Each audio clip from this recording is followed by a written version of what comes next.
And Jehovah Rapha, I was actually obviously in the middle of talking about the subject of living above the line, which is really living the life of faith or living the life of joy and peace or promises. And this song came up again to me, and this morning I felt the Holy Spirit said, I want you to talk about this. And I think it relates to living above the line in a real way. Because one of the things I didn't get to talk about last week was the helmet of salvation. And that is understanding that the enemy, if he's going to attack you, he's going to attack your head, generally speaking. He's going to attack your thought life. And putting on a helmet protects your thinking. And to live above the line, in other words, you can't have a negative mind and a positive life. Or you can't have a positive life with a negative way of thinking. You can't be a negative thinker. And no one sets out to be a negative thinker. No one sets out that way. It's just kind of like you feel. Well, it's just the way I am. But it really is the results of certain things that you left undone or certain things that you did, right? Just like you have to brush your teeth and you have to take a shower or it gets stinky, right? Well, there's certain things you have to do with your mind or else it's just a mess. It just doesn't handle itself. You have to think about it. When I heard this Jehovah Rapha, I remembered studying it, and that it was at a particular place that this thing happened where God said, I'm Jehovah Rapha. And I'm going to read that to you because it's in Exodus, the 15th chapter, the 22nd verse through the 26th verse. And it says this: Then Moses made Israel set out from the Red Sea. So you see where they were at the Red Sea. They crossed over, right? And they went to the wilderness of Shur. They went 3 days in the wilderness and found no water. How about that? You'd think that God is a glorious, drowned Pharaoh. Things are great. God is with us. And now 3 days, no water. It's a bad day. I mean, just 2 days is bad. For 3 days, you're about to kill somebody. Moses is not looking like a great leader now because he led them into this crisis. And God allows crises so that we learn to trust him. As a matter of fact, God plans most of the stuff that you hate in your life. God is trying to use it for your good. Most of the stuff you want to avoid, it's actually for you. You think things are working against you, but these are things that God has said, look, I'm going to make you something special in the midst of these crises. When they came to Marah, they could not drink the water of Marah because it was bitter. Therefore, it was named Marah. Not Moriah. Moriah is not bitter. Mount Moriah and Marah is totally two different things. But so you see here, I want you to just stop for a moment because, of course, super thirsty. 3 days, you see a beautiful pool of water. You see this beautiful pond, and you got the estimates are somewhere between 5,500 Israelis to 2 million. So different people see the children of Israel that came out of came out of Egypt. They see them as different numbers because it's somewhere between 5,500 and 2 million people. But either way, it's a lot of people. Some people say 22,000. Some people say 600,000. Just Google and see if you can figure that out, because you're just going to get all kinds of opinions. But let's just say it's 100,000 people with Moses that are all thirsty and dying of thirst after 3 days. I mean, you got to have water. And you see this beautiful pool of water. You're like, thank God we're saved. And we're going to die, but we are saved. And people just can't help but running, you know how it is, and just splashing in the water and just drinking the water. And then they notice that some of these people that were drinking start getting sick, and start throwing up. And then everybody's like, hold up. And then all the leaders are saying, you can't drink here. That's a bad day. I mean, you've been in the woods and you got the last little drop in your canteen, and then you feel like somebody spit in it. It's a bad day. You know, it creates a lot of emotion because God was just setting you up for a disappointment, right? And you get a little angry when you get disappointed. Like, like one of the worst things in life is getting disappointed. I mean, it's not what happened, it's what you expected to happen. Like when you get, with the saints, they just say, don't get your hopes up. It's one of the ways we say, don't get your hopes up. But in other words, try to avoid disappointment at all costs. And a lot of people, they live to avoid disappointment. They don't even pray for healing because they just don't want to be disappointed. Right? Some people won't even give their life to Jesus because they think they're going to be a big disappointment to God. People are afraid of rejection. They're afraid of disappointment. These are like two of the heavies in life. To be rejected and to be disappointed or to be tricked is one of the things we don't like. Like to expect one thing and somebody fool us, we call it in English, to be fooled. Now, these people experiencing all of that because they thought they got huge disappointment here. At the same time, they were tricked. And at the same time, they feel rejected because God, who just brought us out of Egypt, is now going to kill us in the desert, in the wilderness. There's a lot of emotion happening here when you can kind of read right through it, but it is something happening here on an emotional level. I find when things go bad, you find out who people are. Come on, somebody. When everything's great, everybody's a good person. When everything's booming, everybody's a great person. Wait till things get tough, right? Man, if I didn't have any food, with my wife, I wouldn't even go to sleep because she might eat my leg off. On a desert island, I might wake up without a leg because when it comes to food, my wife's serious about food. Come on, somebody. She says the other way around. I have the microphone, so it's true what I said. but I mean, like a push to the wall, we find out who people are. It's one of the great things about crisis because you get to know who people really are. When a crisis comes, there's not enough money, there's not enough food, there's not enough water. You find out what kind of character people have. Are they really sacrificial or they just want you to think they're that way? You get this, one of the great benefits of going through a crisis, you get to know who people are. You get to know who your friends are. You get to know what their real character is. And that's a huge benefit. And so the people grumbled, it says, against Moses. They called this place bitter. Mara means bitter. They named it bitter because it was such a bitter disappointment, such a bitter letdown. There's another phrase we use, let down. He just let me down. You just let me down. Oh, man, that's heavy language. That's life-changing, I'm going to be mad forever language. Just let me down. They let me down. You just, in your high school yearbook, the number one comment is what? She was always there for me. Like they get hooked on that. Like you weren't that nice, but you were always there for me. It's like one of the things that we appreciate about people most is like, well, he was a jerk, but he was always there for me. We feel good when people stay with us during some hard times, don't we?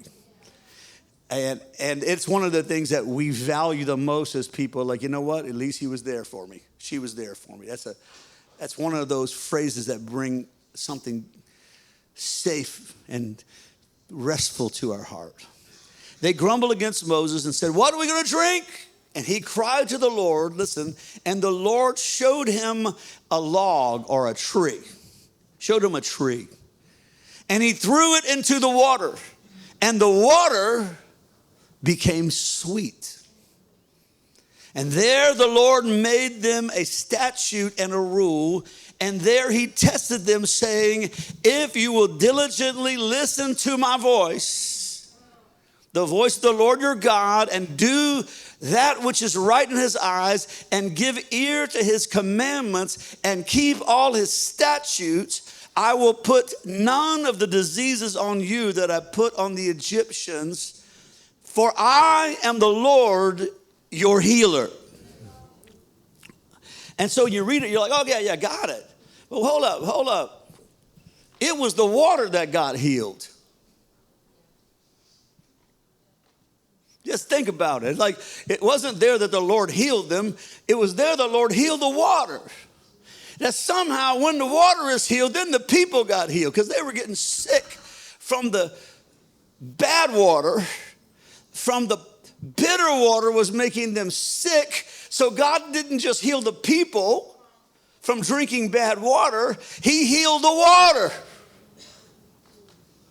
So now the people could be healthy because there's good water. So there's a message there. It's not just that God wants to heal you from cancer. God wants to heal you from high blood pressure or whatever it is that you might be seeking a healing. He says, I would rather heal the source of your problem.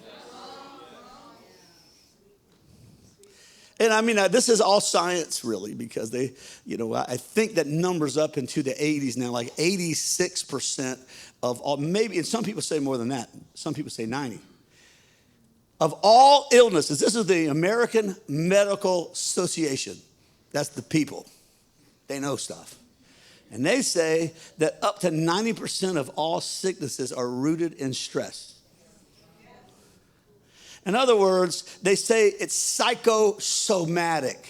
You know what that means? The effect of the psycho on the soma. In Greek, the body is the soma, the mind is the psyche, psychosomatic. That means if you think wrong, you'll make yourself sick. So here's a reality that we can draw from that, and that is that if you think right, you're going to be healed. You're going to live well. You're not going to get sick because the source of your sickness has been healed. So cancer is the result of you attracting a condition based on your anxiety level. And so that you get an inflammation and the cells go rogue and they start multiplying. And a disease is formed as a result of your psyche on your soma. Now, that's just a fact. Whatever it is, high blood pressure, sugar diabetes, whatever. All sickness, or at least a high percentage of all sickness is rooted, or your likelihood of contacting a disease that will ruin you. It's all about how peaceful you are and happy you are in life. It seems too simple. It seems complicated, but it's not. If you get that water healed, everything's going to be healed. That means your marriage is going to be healed. Your mind is going to be healed. Your body is going to be healed. Your children are going to be healed. Your generations are going to be healed. If you could just get that bitter water to become sweet.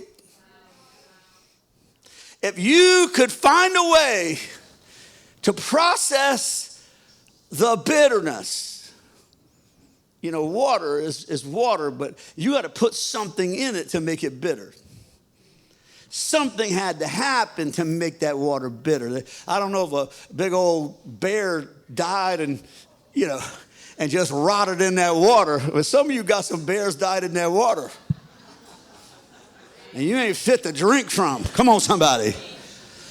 You fooled around. And look, you got to get that dead, stinking, swole up bear, sheep, or whatever it is, camel. You got to get that out of that water so that you can get that water healed.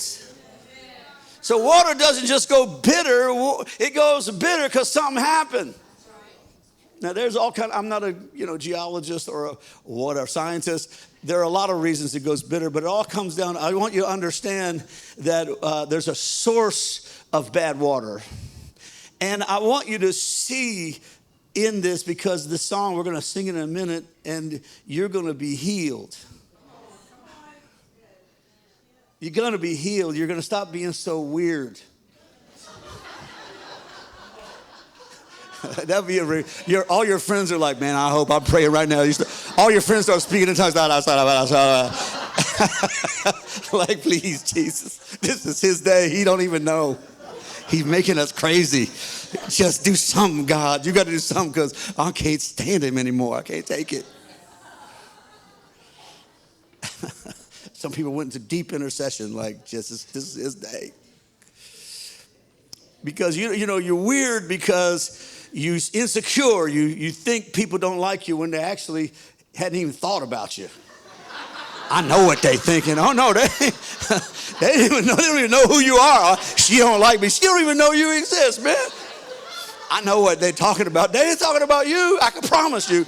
You just think they're talking about you because you weird. And when you try to tell yourself, they're probably not talking about me. And then you're like, yes, they are. No, they're not. Yes, they are. And like you're having this crazy person conversation in your head because you need a helmet to guard yourself when these insecure, weird thoughts, right? Like you're doing good and suddenly, I'm just gonna do something dumb. I'm doing so good now, I can't keep doing good. I must do something ridiculous and harm myself. Oh, this is a good plan. Who came up with it? The weird person in your head. Like you've been doing good long enough, it's about time to self-destruct. Let's do something more embarrassing than you did last time. And so you can go through the whole guilt and shame, and you can go through all that over again. That's a plan. But it's not a plan for sane people. It's a plan for people who are dealing with bitter waters.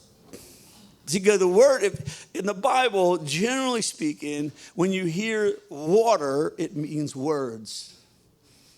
Words. He washed us with the washing of water by the word. Out of your belly will flow rivers of living water springing up to everlasting life. He's talking about the good words that come out of you when God does something good in your life and you start telling people, suddenly everybody starts drinking that sweet water. But see, some people are predisposed to the negative. Because they think they're so smart, they figured it out. Like, I know. See, you don't realize you're crazy.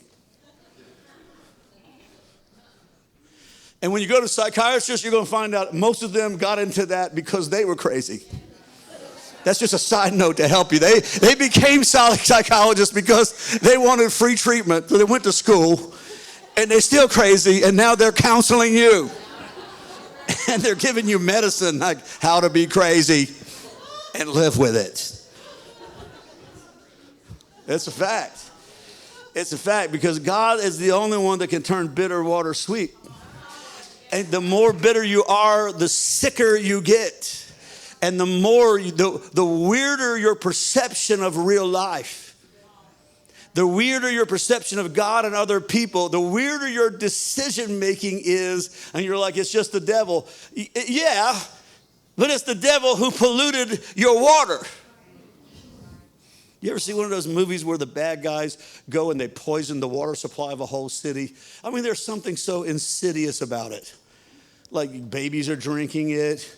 Young people are drinking it. People are trusting it. And then there's like the evil terrorists putting the poison in the water supply. Like that's not only against the Geneva Convention, it's like one of the sickest things ever. To have a water supply that's supposed to be fresh, but it's poison, and everybody's trusting it. They're taking baths in it, and it's poisoning them. That Aaron Brockovich movie was about, the plants poisoning the water supply with chemical waste.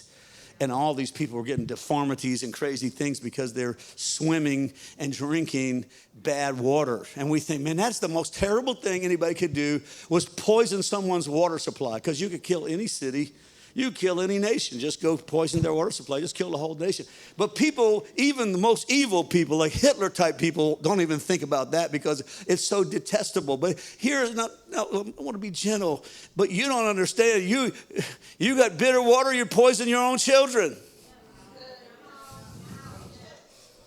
You don't mean to, but you just teach them not to trust men. You just teach them not to trust God. Because you got bitter water, everybody drinking it. Well, what I learned, things I went through, okay. So you're weird. But that's not the bad part. The bad part is you're a weird fountain. And people are trusting good waters coming from you, but they're getting nothing but sick like you're sick. And you don't need to mean to do it. You just have to neglect the big old dead elk laying in the pond, and it'll just poison everybody automatically. So you think I'm just being me. I'm just being me. Yes, you are just being you, but you're being the polluted version of you. It's you around the edges. It's still you look like you, but when that happens, see, what happens when something happens and we start getting a little pollution in our water, suddenly we tend to find a lot of more reasons to be polluted. We start seeing pollution when it ain't even there. We start seeing, I know. You know why? I know why. And you don't. You're just full of bull. But see, you think up things to hurt yourself. I know why they didn't. I bet they called everybody about Friendsgiving, but they didn't call me. It's because they hate me. No, they didn't think about you because you hadn't been to church in 8 weeks. Don't shout me down when I preach it good. It really has nothing. They forgot all about you, but they weren't targeting you. Come on, somebody. I know that church, how they think they better than. Now you're on a tirade about something that didn't even happen, and you're an expert about it. I know what they was doing. You don't know Jack. And I can tell you, in everybody's marriage and everybody's experience in life and everybody's walk, bad things are going to happen. It is a fact of life. If it happened to Jesus, it's going to happen to you. He's perfect. He couldn't avoid bad things. He got rejection. He got beat up. He got betrayed. All that stuff happened. And you're going to find it's true in your life if you haven't found it yet. And you're going to have to process that. And if you don't process these things, it makes you sick. And it affects the way you are. You're an altered version of you. And so what happens is then you become this person. In marriages, friendships, churches, I'm going to use a figure because I believe it's true. It is not science. 90% of your hurts are the result of misunderstandings. You think you know something you don't know nothing about, but you're so sure that you know it. Why? Because things happen to you. Now you see it in other people and you're sure of it. I'm about to be betrayed. I see it coming. Okay, you so wise. You see it coming. No, you just got bitter water, man. Jesus said you got to become like a little child if you want to get in the kingdom. You so stinking wise. You see it. Now I'm going to finish with that in a minute. But that means somewhere around 10% is just meanness. Like what you think these people did, that's about 10% of all your hurts is actually somebody was just a mean person and just wanted to hurt you. 90% of it was just a misunderstanding. They thought this and you thought that, and nobody talked and nobody loved and nobody believed the best. We all believed the worst, and our own thoughts embittered us. Our own perceptions embittered us. Our own processing of, I know why they didn't come to cell group. You don't know. Well, they said it was because, that's probably what it was. Yeah, but see, you got to find some drama in everything. Y'all saw the look on his face? You saw the look on his face, Aaron's face when he was playing the drums? I don't know what it is. I think he's going through it. And Aaron, he's thinking about something else. But you already got it marked. Like, I know. And then you work it like, what could it be? What could it be? How about you just worry about you? How about you just take care of, that big log hanging out of your eye? Then you can help other people with their specks. See, it is a judgmental See, 90% of the hurt that you have is a judgmental attitude that you think you know other people's intent, and you don't. I know what they do. See, someone said this a long time, so true. They said that we judge ourselves by our intentions and we judge others by their actions. It is so true. I didn't mean to. I really do. Okay. But other people, you think that they meant to no matter what. They meant to. They meant it. They meant it. Are y'all with me? And it says that Moses, it says here that Moses, the Lord showed him a tree. Here it is in black and white. And the Lord showed him a log or a tree, and he threw it in the water, and it became sweet. You can't see it until the Lord shows it to you. That means it is a revelation. That you think it's all good until the Lord shows you. You know what your problem is? You ain't throwing the right thing in that water. You know, I was making spaghetti meatballs. Actually, not meatballs, just hamburger meat. Italian people, they know this is it's a terrible error.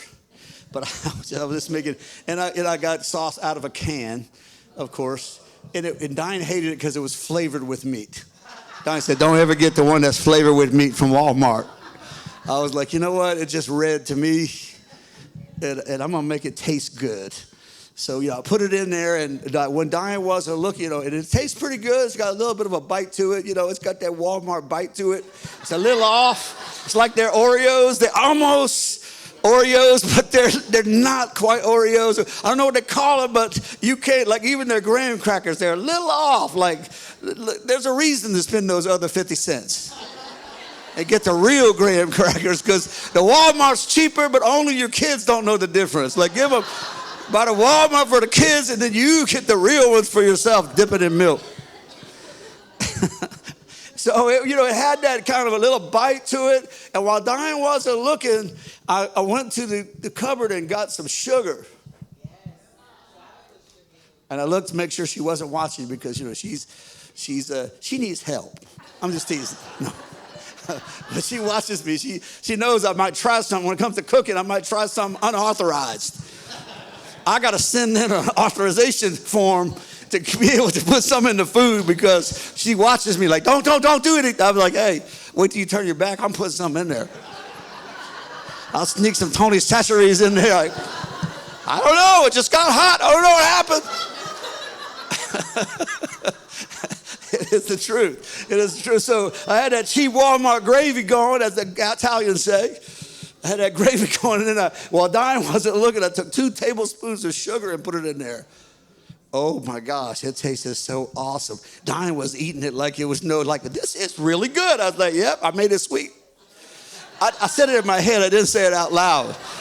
Because it was more like, chocolate syrup she put over that spaghetti by the time I finished with it. It was sweet.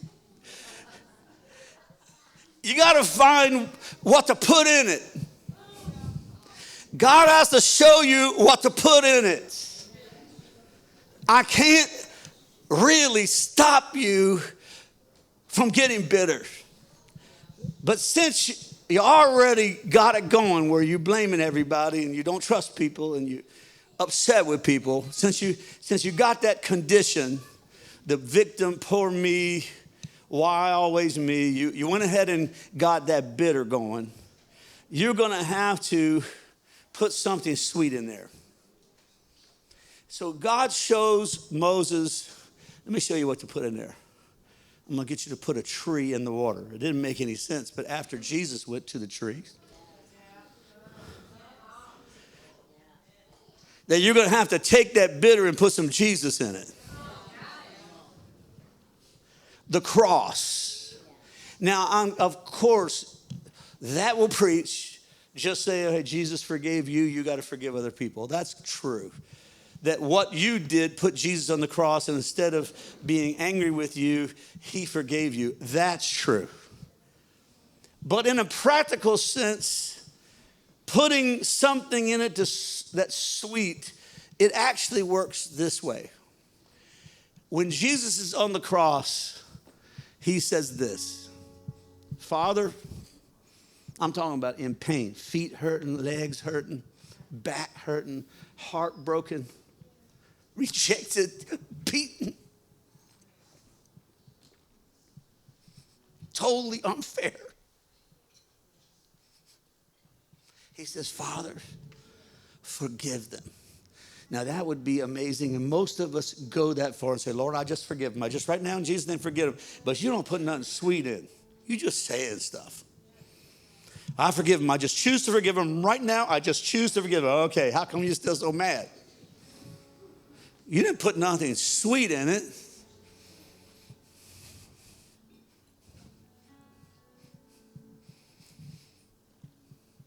Because if you wanted to stop being bitter, to just put the cross. Just say, you know what? I choose to forgive them. Jesus forgave. I choose to forgive them. Okay, that will kill the bitter, but it won't make it sweet. You got to put something sweet in it. And this is what Jesus said. He said, Father, forgive them. They don't know what they're doing. Oh, the old, it seems like they knew what they were doing, but they really didn't. Their intent. They didn't want it to be like this. Now, you are well aware with how much it hurt you. But you are not well aware of why they hurt you. And you can assume they did it just because they're just mean or greedy or bad people. But if you want to put something sweet in it, you got to make a little bit of an argument on their behalf. And say, look, let me tell you why you should forgive them, because they didn't mean to do it. Are y'all with me? Isn't that a sweet thought? They didn't mean to do it. Just try it. Say they didn't mean to do it. Now, think about the people who broke your heart, who betrayed you, who lied about you, who attacked you. Think about those people for a second and just look at them. And I know you have some. Look at them and say, he didn't mean to do it. Just say it. I know you may not believe it yet, but God has to show you this log. God has to show you this. God has the way to make it sweet, but you got to want that. See, some people, their whole identity is around what happened to them. And they don't want to give it up because this is so much to them. They've built their whole personality around what happened.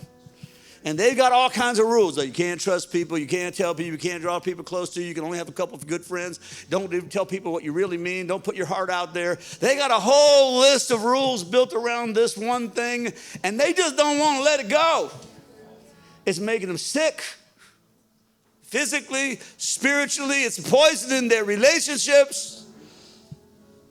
It's causing people to want to get away from them. And they just keep getting more and more because they don't want to let go of that. But if you wanted to let go, where Jesus said, pray for those. Do good to those who despitefully use you. Meaning what? Meaning you got to put something sweet in this. Now you got to make a decision. Do you want to just be right and them wrong? You want them to be the devil and you're the angel? That you didn't do anything, but they did everything. Is that the way you want to play it? Or what about real? What is real? Real is saying, I'm going to choose to believe the best about them. And since I have a choice, I'm not going to choose the one that hurts me the most. I'm going to choose the version where they didn't mean to do it. That they did it, but it happened by accident. And that they didn't intend, they had no idea how it was going to affect me.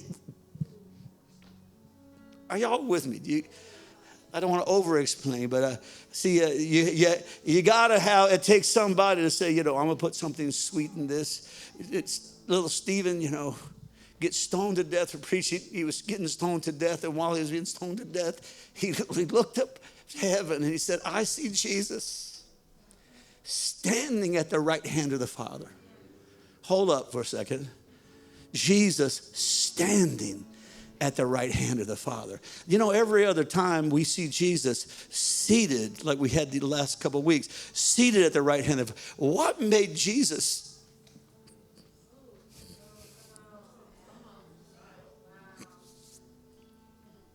Because as Stephen was getting hit with those rocks from those angry religious people. Well, he was getting, hit with a rock will make you mad. Hit with enough rocks to kill you, that had to make you furious. And then Stephen said, the Bible says his face was like an angel. You know he put something sweet in it, right? Because you can put something sweet in that argument with your wife. You can have the face of the angel, or you can have a face of a devil. But Stephen stood up and said, Lord, don't put this on their account, because they didn't mean to do it. What do you mean they didn't mean to do it? They took those rocks and okay, you're so smart. You're cheating yourself out of peace. To make them wrong, you're ruining your own well. To make you right, all right, and them all wrong, you're poisoning your own well. You want to bring Jesus to his feet? You want like this, where Jesus says, now that's what I'm talking about. Stephen said, forgive them. They don't know what they're doing. Don't hold us to their account. Most of us are just waiting until God judges the people that did us wrong. Like, oh, it's coming. It's coming. Just praying for that day. Are y'all with me? All right, help me. Get me out of this shirt, please. I got to get out, man. Thank you. Appreciate it. Are y'all hearing what I'm saying? Jehovah Rapha. Say it again. Say Jehovah Rapha. See, that water got to get healed. What about Joseph? 16 years in prison for doing the right thing. Finally face to face with his brothers who cruelly, apparently intentionally put him there. He said, I put some sweet in. His brothers were like, he's going to kill us. And Joseph said, okay, let me tell you something. True, you meant it for evil, but let me tell you something. God meant it for good. Oh, he put something sweet in that water. He said, you know what? I don't care what I'm going through. I don't care who put me here. God is using it for his good. So I should thank you for being so dang mean. Because God used it for me, and I just love you for being so mean. I just thank God for you for being such an idiot, such a terrible person. I just thank God, because what God did through that, it made me so much better. Are y'all with me? Jehovah Rapha, to throw the cross in it, is to put the sweet into the bitter. And I'm going to finish with this. There were two trees in the garden. One was the tree of life. The other was the tree of the knowledge of good and evil. And God said, stay away from that tree. Well, let me just tell you, I can tell you how people are. You know how, okay. You've been eating from the wrong tree, apparently. The tree of life gives people a chance. If you're looking for a way to condemn the people who hurt you, they are easy targets. They got problems. They got issues. And if you're just trying to find some fault, people got plenty of them. You could just send them to hell. But that's the wrong tree. And God said there are always two trees. You can eat from the tree of the knowledge of good and evil. Like, I'm so wise, I figured it all out. I know how people are. When you see them doing that, then you can be sure this is going to happen. Not true. Bull. That's just bull. You just think that you're so smart, you know what people think. You know why they did it. You know what their intention was. You know everything about it when you don't know anything. That's the tree of the knowledge of goodness. I figured it out. I know how people are. And I've been around for a while you just old. I don't care if you're 17. You're just old. You got people figured out. They always do you wrong and they can't be trusted. That's not true. You just eat from the tree of, fool me once. Shame on you. Fool me twice. Shame on me. So you got a whole list of fool me twices. So you got a whole volume of things, right? That you've drawn lines and you've made statutes and you've created laws all based on what you've learned about how people are and how to avoid pain in life. And it's all not true. You see, negative people didn't say, I want to be negative. They just processed pain through the wrong tree. And then, unintentionally, their children heard them talking about it. And the children said, oh, I see. I'm going to drink. So your children start drinking from that water. I mean, how many pastors' kids don't even go to church? Because they heard, the pastor's wife, not my wife, but they heard the pastor's wife, talking about the people. I know why now I tell you what, okay, you don't know Jack, but you're poisoning your own children with that well of yours. Are you guys hear what I'm saying? Everybody say Jehovah Rapha. You want to live above the line? You're going to have to throw some sweet in it all the time. And I love God's advice. Now, you stay away from that tree. See that tree right there? I know it's tempting to say you know it all and you figured it out and you're so smart. You're so smart, you're trapped. You're so smart, you got a bitter Welsh. You're so smart, you poison everybody to get around you. And God said, look, I would tell you, it'll always be there and it's dangerous. Don't eat from that. Even the 10% where people just did what was wrong because they just mean. There's a reason why they did that. Maybe somebody was mean to them. It's too many options. But at the end of the day, this is about you. This is about your well. How do you keep it sweet? Like, I don't have to. So what? They made a fool out of me. I choose to not think thoughts that hurt me. I'm going to not think thoughts that puts the worst spin on everything. I just choose to be childlike. And even if Amber, who would never say anything mean, but if I heard that Amber said something bad about me, and I thought to myself, I don't believe that. I know how she is. She would never do that. I'm going to believe the best about her. I'm going to throw some. I'm not going to worry about it. Well, Amber said, your beard is weird. And when you shave it, you look a lot fatter. She would never say that. She would say, he's handsome no matter what. With no beard or beard, he's always handsome. I know what she would say. So I don't believe the rumor I heard that she was dogging me about my beard. I heard it, but you know what? I said, you know what? I don't care what you say. I believe in her. And I don't believe she did it. Let me tell you something. You just put something sweet into the bitter.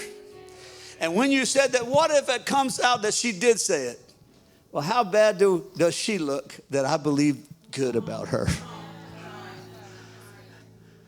But if I did the wrong thing and believed the wrong thing because I heard some gossip and I got mad at her because of what I heard someone said, and I got into the game and said, I'll tell you, I know why she said that. It's because Bray don't have a good beard at all. He does have a great beard, but But I can start thinking of why. I'll tell you why. It's because, and then I went off on her. Like, and plus, she's not really that tall. And how can she be a runner? She was a runner in college. Look at her legs. She has the short legs. There's no way.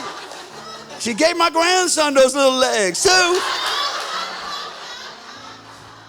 I could just shoot back at her. And then it comes to find out that she never said it. Who's an idiot now? In this kingdom, the safe play is always believe the best. Now, I'm going to only eat from the tree of life. What does it say? Let me read you this and we're going to close. Hebrews 12:15 says, looking diligently lest any man fall of the grace of God, lest any root of bitterness springing up and trouble you, and thereby many be defiled. In other words, be diligent, look diligently so that a root of bitterness doesn't spring up and defile everybody around you. This is the challenge for you. You want to live above the line? Learn to think the best. And when you can't think the best, then start saying the best. And say, you know what? He's not like that. She's not like that. I don't believe that. I don't believe that. I know him. I know her. And I don't believe what you're saying. And I'm not going to be a victim to spiritual warfare by participating in these kind of ugly talk and this kind of ugly imagination. I love this, 1 Corinthians 15:45. For it is written, the first man, Adam, became a living soul. The last Adam became a life-giving spirit. You are a life. Come on, say, I'm a life-giving spirit. When Jesus came into your life, see, God wanted to save the people through that pool of water. Are y'all with me? God wanted to save. He couldn't save the people through that because it was too bitter. You may not realize it, but you're God's dream of the salvation of the whole world. And if you got bitterness inside of you, judgment, people hear you talk about other races like white people are better than black people. That's bitter. They should never hear anything coming out of your mouth. Your kids, you don't want to poison your kids against brown people or white people. You don't want to poison your kids about the church or about our country. We can all find fault and we can all fall victim to allowing this kind of thinking. But God today wants to show you something you can throw in the water.